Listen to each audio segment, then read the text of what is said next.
মোৰ নাম আলহাজ মুহিউদ্দিন আহমেদ। ইউটিউবত মোৰ শিতান হ'ল অসমৰ মুছলমান। আজি একাদশ খণ্ড। আজিৰ বিষয়বস্তু হ'ল ভাৰতবৰ্ষত সাহসিকতা বঁটাৰ প্ৰচলনকৰ্তা অসমৰ তৌফিক আহমেদ। সাধাৰণতে ছাত্ৰ ছাত্ৰীক তেওঁলোকৰ দুঃসাহসৰ বাবে, প্ৰেৰণা যোগাবৰ বাবে, দেশজোৰা সন্মান দিবৰ বাবে ভাৰত চৰকাৰে সাহসিকতাৰ বঁটা প্ৰচলন কৰি আহিছে।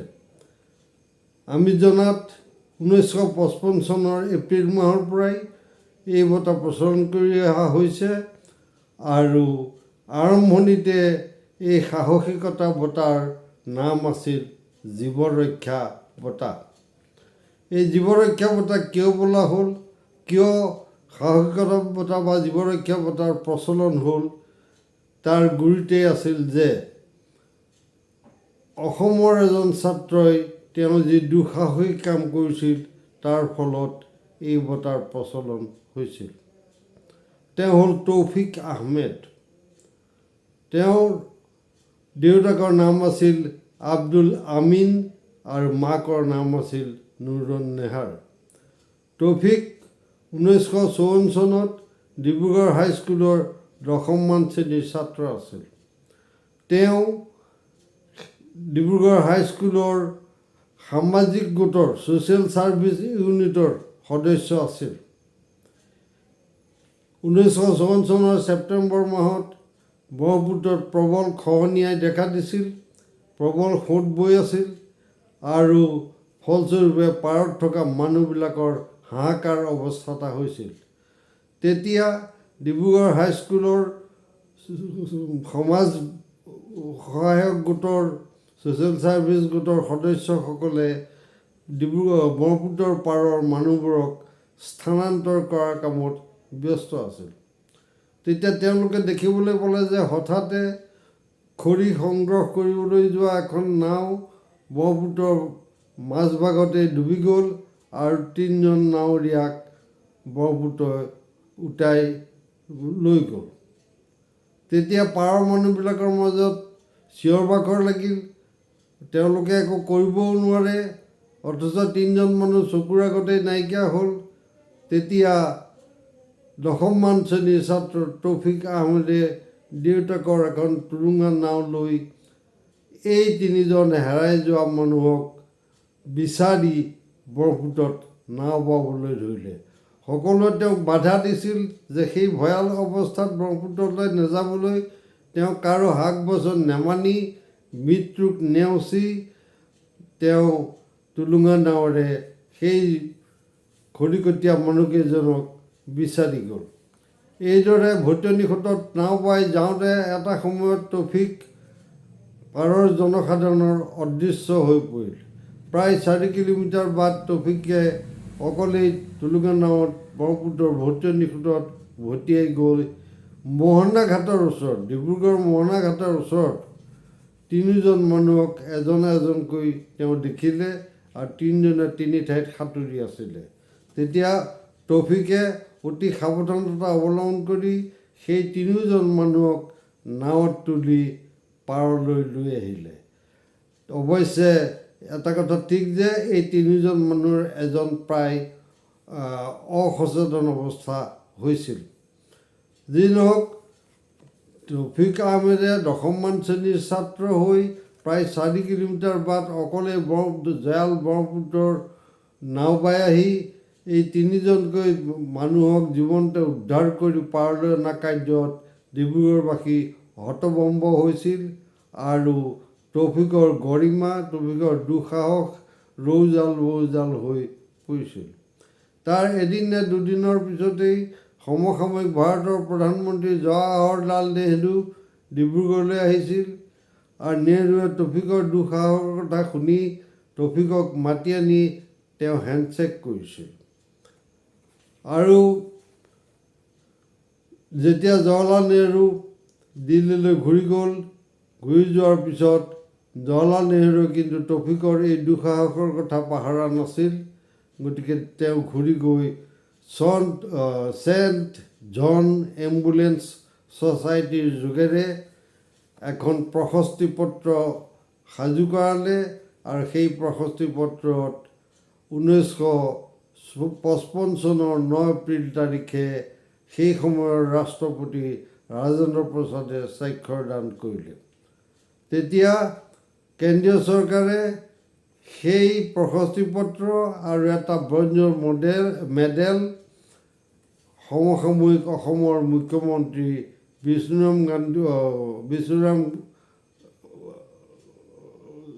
দেৱলৈ পঠাই দিলে, বিষ্ণুৰাম বৰ্মনলৈ পঠাই দিলে।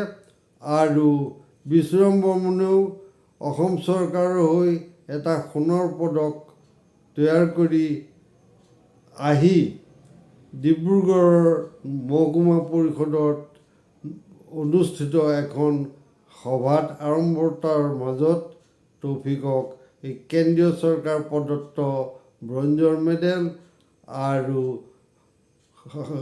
সাহসী জীৱ ৰক্ষা বঁটা নাম দিয়া হৈছে। জীৱ ৰক্ষা বঁটাৰ প্ৰথম পুৰস্কাৰ 1 নম্বৰ চাৰ্টিফিকেট আৰু অসম চৰকাৰৰ সোণৰ পদক প্ৰদান কৰা হ'ল। এইদৰে তৌফিক আহমেদে যি জীৱ ৰক্ষা বঁটাৰ প্ৰচলন ঘটাইছিল, পৰৱৰ্তী সময়ত যিহেতু ছাত্ৰ ছাত্ৰীয়ে নিজৰ বেলেগ বেলেগ দিশত পাৰদৰ্শিতা দেখুৱাইছিল, দুঃসাহসৰ পৰিচয় দিছিল, সেইকাৰণে কেন্দ্ৰীয় চৰকাৰে জীৱ ৰক্ষা বঁটাৰ পৰিৱৰ্তে এতিয়া সেই একেটা বঁটাকেই সাহসিকতাৰ বঁটা নাম দিলে আৰু তেতিয়া সেই বঁটা প্ৰচলন কৰি আহিলে। গতিকে এইদৰে তৌফিকে নিজৰ যোগ্যতাৰ বলত 3জন মানুহক ব্ৰহ্মপুত্ৰৰ ঐতিহ্যৰ পৰা ৰক্ষা কৰিলে আৰু তেওঁ এই ভাৰতবৰ্ষত সাহসিকতা বঁটাৰ প্ৰচলন ঘটালে। আমি জনাত মই 2008 চনত তৌফিকক লগ কৰোঁতে তৌফিকে মোক কৈছিল যে মোক যেতিয়া নেহৰুৱে কৰমৰ্দন কৰিছিল তেতিয়া মই মোৰ লগৰ ল'ৰাক মই ধেমালিতে কৈছিলোঁ যে মই সোঁহাতটো নধুওঁ, কাৰণ সোঁহাতটো ধুলে নেহৰুৰ পৰশ গুচি যাব। যেই নহওক, তৌফিকে মোক তেতিয়া সেই সময়ৰ সেই নিউজ আৰু সেই প্ৰশস্তি পত্ৰ সকলো দেখুৱাইছিল, মেডেল দেখুৱাইছিল। আৰু 1954 চনৰ 10 ছেপ্টেম্বৰ তাৰিখৰ আছাম ট্ৰিবিউন কাকতত তৌফিকৰ যি অৱদান, সেই অৱদান গেলেণ্ট ছাৰ্ভিচ বুলি এটা অৱদান প্ৰকাশ পাইছিল। আৰু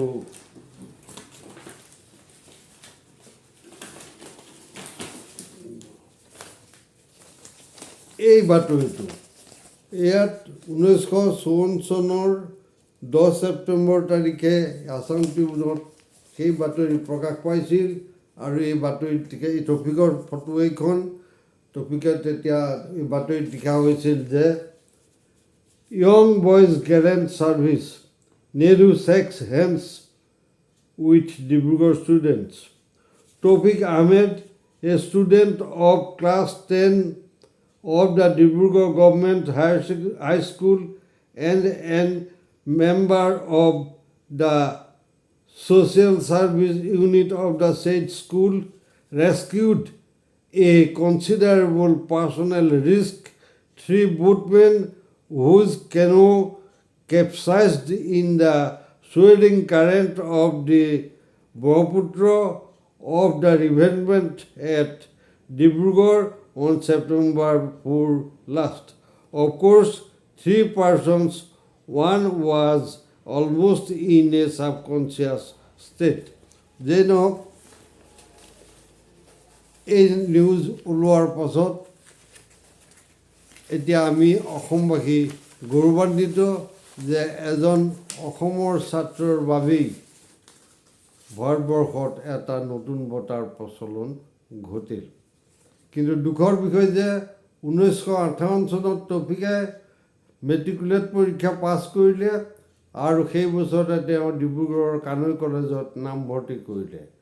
আই খলপলৈকে টপিকে পঢ়িছিল যদিও তেওঁ জীৱনত কিন্তু এটা চাকৰিও নাপালে। তেওঁ আজীৱন ডিব্ৰুগড় ৰংঘৰ চিনেমা হলৰ কৰ্মচাৰী হৈ কটালে। আৰু দুঃসাহসিক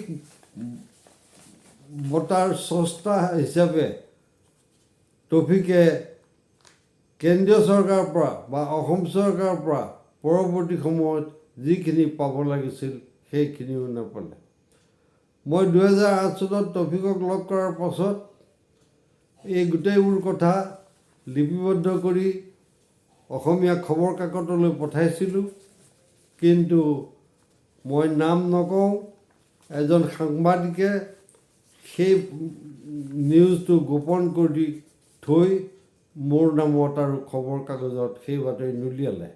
তাৰ 3 মাহমানৰ পিছত তেওঁৰ নামত সেই বাতৰি উলিওৱাত মই অনুসন্ধান কৰি গম পালোঁ যে তেওঁ মোৰ বাতৰিটোকে লৈছে। তেতিয়া টপিক আহমেদৰ পৰা পোৱা ফোন নম্বৰ অনুসৰি মই সেই সাংবাদিকজনক যোগাযোগ কৰোঁতে তেওঁ মোক এই কথাৰ প্ৰকাশ নকৰিবলৈ কাবৌ কাকলি কৰিলে। গতিকে ময়ো আৰু নালাগিলোঁ।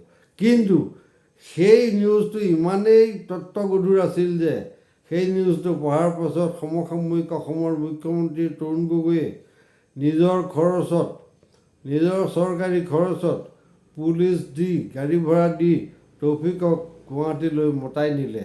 আৰু টপিকে মোকো তেতিয়া তালৈ যাবলৈ অনুৰোধ কৰাত 2008 চনৰ 22 আগষ্টৰ দিনা গুৱাহাটীত আকৌ এখন আবেদন মুখ্যমন্ত্ৰীলৈ মই প্ৰস্তুত কৰি দিলোঁ টপিকক লগত লৈ। আৰু তেতিয়া আমাক জনোৱা হ'ল যে গধূলি 7 বজাত মুখ্যমন্ত্ৰীয়ে লগ কৰিব। মই থকাটো অলপ অসুবিধা হোৱাৰ কাৰণে টপিকক দায়িত্ব দি মই গুচি আহিলোঁ। গধূলি 7 বজাত মুখ্যমন্ত্ৰীয়ে টপিকক লগ কৰি তেওঁক এটা ক্ৰীড়া পেঞ্চন দিয়াৰ প্ৰতিশ্ৰুতি প্ৰদান কৰিলে আৰু এই কামৰ বাবে তেওঁক ধন্যবাদ অভিনন্দন জনালে।